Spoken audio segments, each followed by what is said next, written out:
Jesus spoke to them again in parables, saying, The kingdom of heaven is like a king who prepared a wedding banquet for his son. He sent his servants to those who had been invited to the banquet to tell them to come, but they refused to come. Then he sent some more servants and said, Tell those they have been invited and that the dinner has been prepared. The oxen and the fattened cattle have been slaughtered, and everything is ready. Come to the wedding banquet. But they paid no attention, went off, one to his fields, another to his business. The rest seized his servants, mistreated them, and killed them. The king was enraged.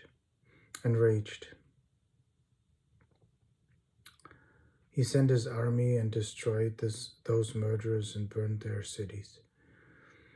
Then he said to the servant, The wedding banquet is ready, but those who were invited did not deserve to come. So go to the street corners, invite to the banquet anyone you find. So the servants went out into the streets, gathered all the people they could find, as bad as well as the good. And the wedding hall was filled with guests. But when the king came to see the guests, he noticed a man there who was not wearing wedding clothes. He asked, Why didn't you go here with wedding clothes, my friend? The man was speechless, and the king told the attendants to tie him hand and foot and throw him outside into the darkness, where there will be weeping and grasping of teeth, for many are invited, but few are chosen. Then the Pharisees went out and laid a plan to trap him in his words. They went to their disciples to him along with the Herodians. Teacher, they said, We know that you are a man of integrity and accordance to God.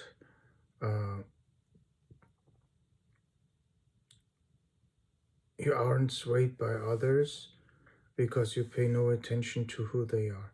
Tell us then, what is your opinion?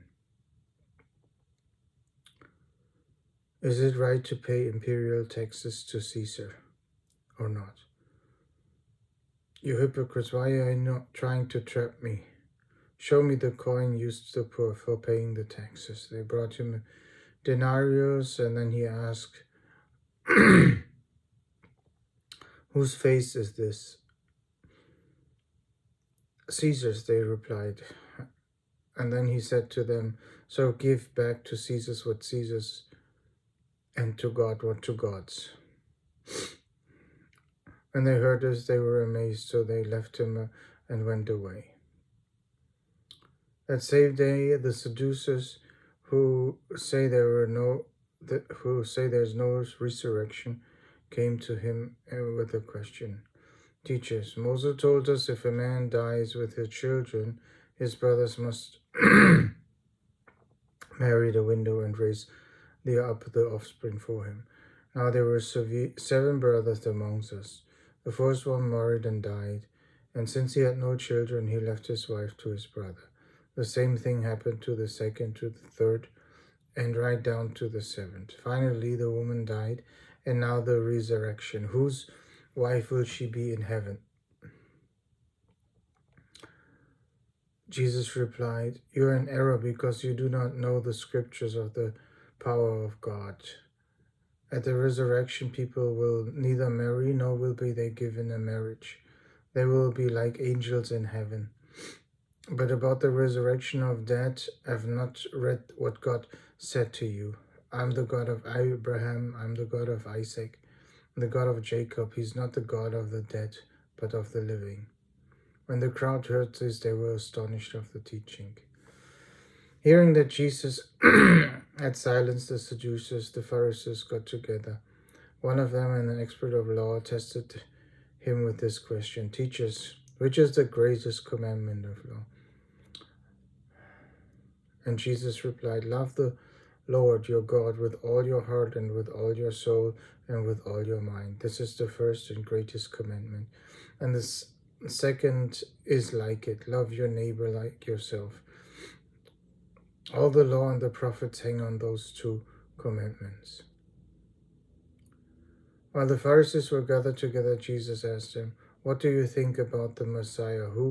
Whose son is he? The son of the David? They replied.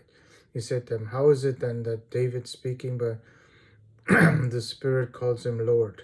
For he says, the Lord said to my Lord, sit at my right hand until I put your enemies under the feet. If then David calls him Lord, how can he be his son?